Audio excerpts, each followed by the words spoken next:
Hey gang, Hammersville here. So Caltex sent me this game actually a couple of weeks ago with everything that's been going on in the world and my business. This is the first chance I'm getting to sit down and actually take a look at it. So we're going to be watching it together for the first time. Alright, so let's take a look at the lineup on the enemy team in terms of destroyers. We've got a Fletcher, Akazuki, and Kagero. Kagero has fantastic detection. I think the detection radius, if properly spec'd, is 5.4 kilometers on the Kagero. Akazuki, not quite that good, but still decent. As you can see, right now, Caltank's Ognevoi has a detection radius of, 6.8 kilometers.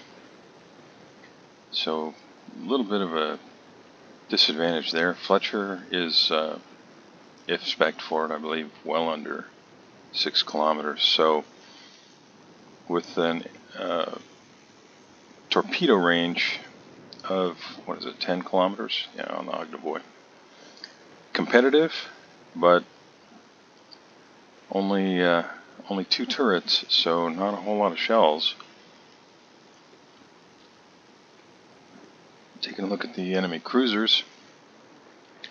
Zhao and Hindenburg, both fantastic at pummeling destroyers that get spotted. And then, of course, Puerto Rico with its radar. Now, Caltex is pushing right up into the cap here.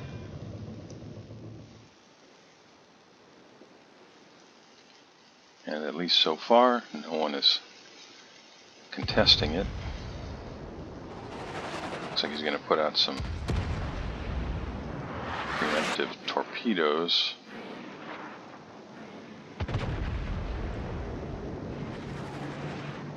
Or maybe not. Yep, somebody's in the cap with him now. Might lose one on the island. Nope. Phew, that was close. So, Thunderer and Kremlin are both pushing the Charlie cap along with whatever destroyer is in here. He is detected. Caltex is detected. It's got to be in front of him. Well, maybe not. Probably wise to reposition. Some more preemptive torpedoes here. Yeah. So who would push in like that? Akazuki, maybe?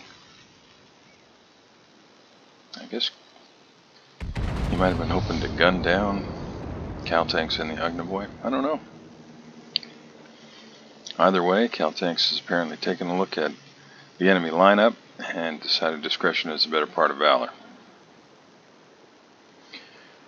Now, there are times when, not just destroyers, but any ship type, you'll see them, what looks like run from a fight. There are times when that's just not the case. When it's much better to stay alive and be able to make use of your heavy weapons, which in this case is definitely torpedoes, than to risk getting blapped early. I mean, we're only 3 minutes and 42 seconds in.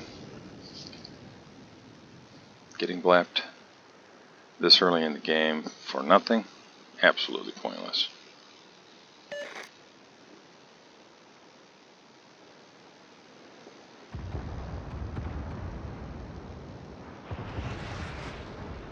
You can see the smoke cloud there. And Caltex is in a great position to be able to put a little bit of a smackdown on this Thunderer. There you go, spread him out a little bit. Now, I'm not sure where Kremlin's going, but if he turns to his port and follows the Thunderer, maybe he could eat 1 or 2. It looks like maybe he is.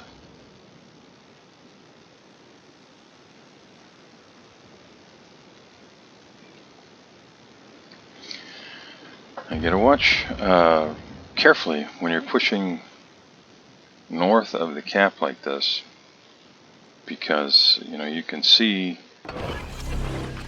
Kagero was north of the cap at Alpha and left that cap.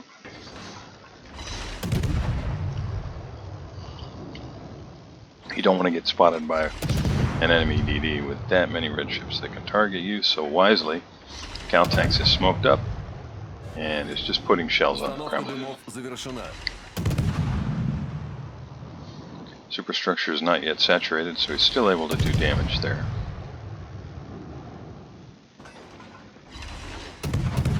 Unfortunately, none of the torpedoes connected, but certainly will cause the enemy team to reposition. Puerto Rico's moving in, presumably just waiting on his radar to come off cooldown. So probably a really good idea to get the heck out of Dodge, because there's not really anyone who can help much looking at the minimap if the Puerto Rico decides to come after you. Well, no, it looks like he's decided he's going to not turn in, which I'm not sure I understand. Unless maybe the Monarch and Yamato and Henri are all targeting him. Ooh, he's just, oh, Rudy, what are you doing? Just sailing broadside like that.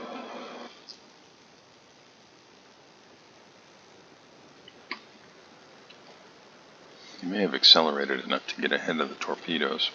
We'll see. Yeah. Caltax is still in radar range. Sailing in dangerous waters right now.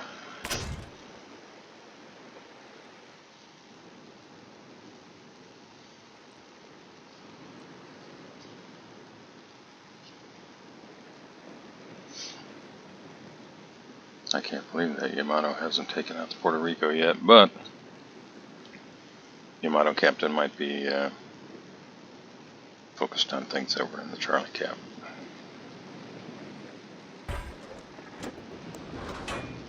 Bismarck is not really moving this way much, but the Tirpitz is, or not the Tirpitz B, holy cow, was not moving this way much, but this one is. So Fire Gaming 262, unless you change course and speed, it's going to be a very painful experience for you in about 10-15 seconds.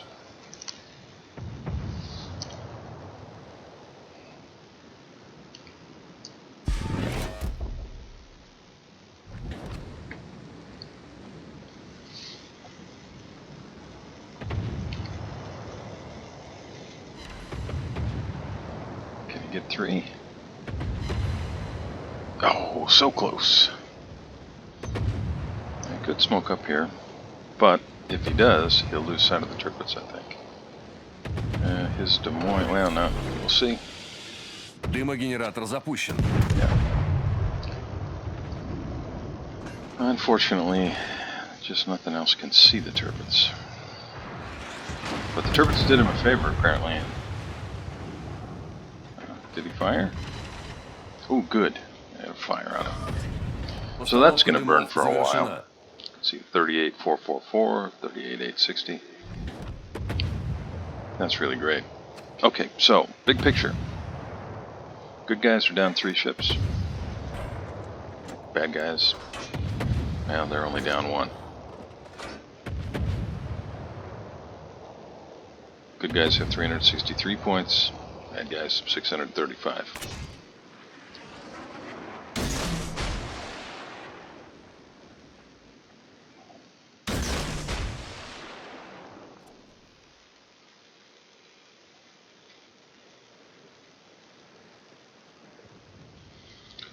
Very nearly had the cap.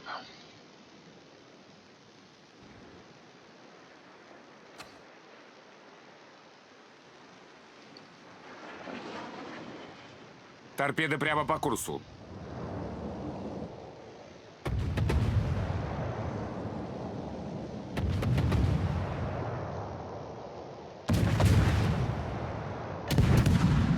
turn around, brother. You got a DD right behind you. Yeah, Fletcher just pushed up right into his smoke.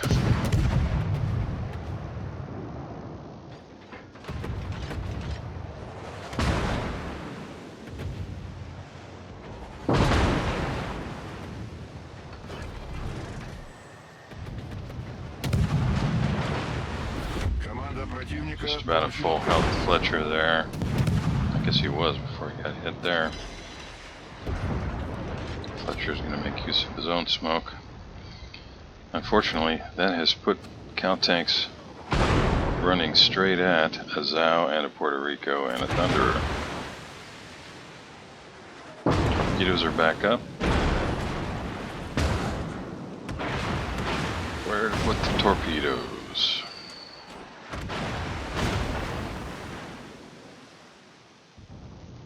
Okay, got undetected.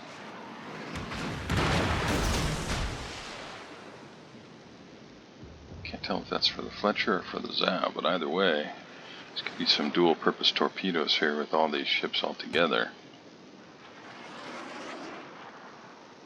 Yeah, it's got to be for Zao.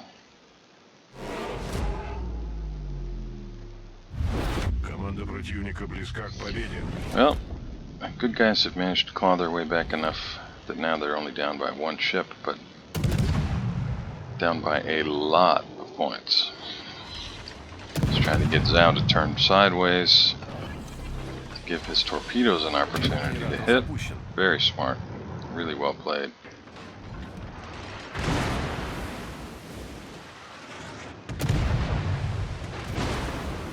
Well, that Fletcher, he really knows how to blind fire into the smoke. And Caltanks does land a torpedo.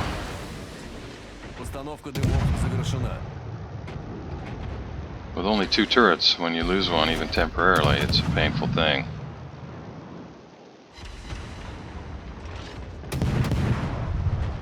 So I was going to show side, you can switch to AP. Well, it's still angled pretty well. Ooh, 2 fires. Nice. So Zao is definitely dying here. Now, the good guys have all the caps, although the Charlie cap is currently being contested. And just like that, the good guys have clawed their way back to a 7 ships to 7 ships battle, but are still down 354 points. Yeah, well, more than that.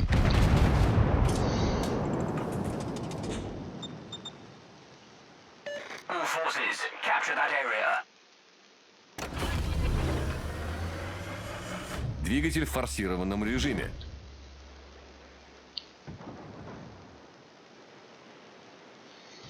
Well, Monarch's not going to be able to capture that area because Monarch is going to burn down here, I think. As long as the Minotaur is willing to push up and help, Caltanks does have a chance here. And it looks like they might get Charlie. The good guys might get Charlie. Henri and Des Moines are pushing up behind the enemy Thunderer. Uh-oh, Henri goes down. And now it is, unfortunately, 5 ships to 7 ships. And the good guys have 919 points, 922.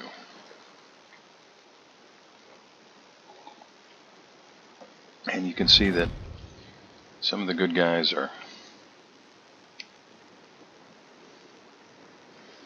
well, they're stretched awful thin.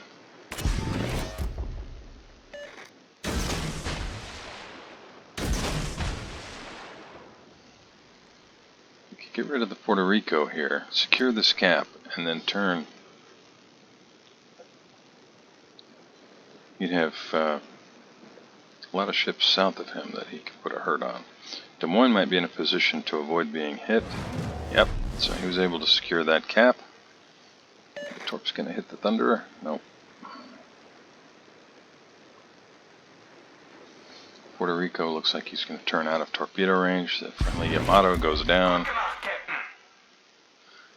This is looking more and more like it will not have a happy ending, but notice that the Des Moines and the Minotaur still have 90% of their hit points, Caltank still has half of his. Yugumo, although he took a lot Двигатель в of штатном damage, режиме. if he's spec'd properly, very, very hard to spot. And most of the enemy ships, with the exception of the Puerto Rico, are really banged up.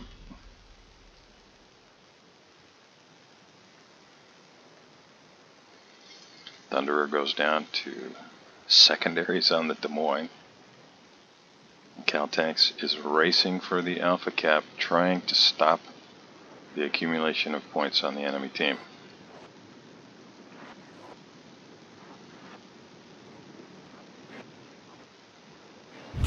Команда противника близка к победе.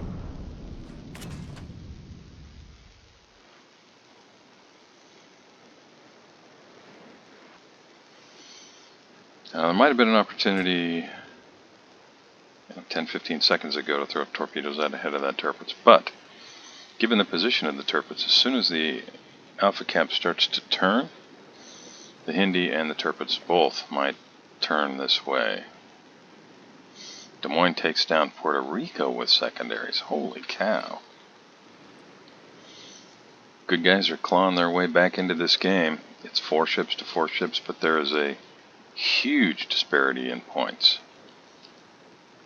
And with 3 minutes and 44 seconds remaining, Caltank moves into the Alpha Cap, stopping the points accumulation for the bad guys. Now, is that Tirpitz? Is he silly enough to just keep sailing straight in? Minotaur has outlined exactly what has to happen here.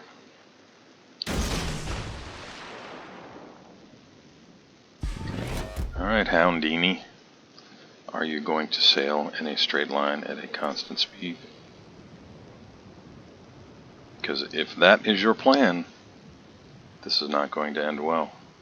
So, you're probably already well aware, but in the event that you are a relatively new player and are not,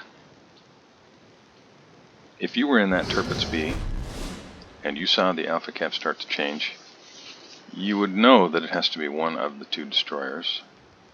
Ognevoi and Yugumo both have fairly long-range torps.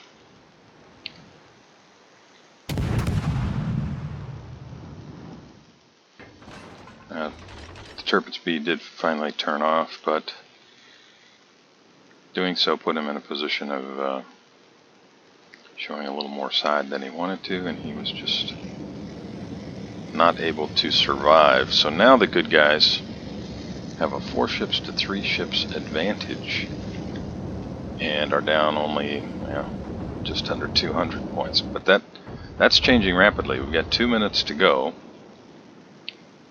and boy, the Des Moines is just shredding. That's kill number 4 for the Des Moines. And now the good guys are down only by what, roughly 70 points or so. 1 minute, 40 seconds remain. The bad guys might have been thinking, well, we can just disengage and win this on time, but that's not going to happen.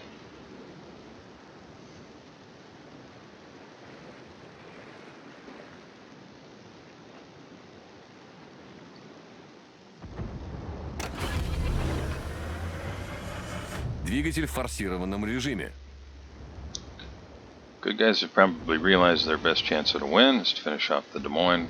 Des Moines is actually racing at the Georgia, it appears. Whew, took a big hit there at 6,300 hit points. Minotaur is raining shells down on the Georgia. Can Des Moines get in there and ram the Georgia? No. And the the points ticker is back in favor of the bad guys. It's a close game. 34 seconds remaining. Minotaur is just continuing to rain shells down on the Georgia. Hindenburg has seemingly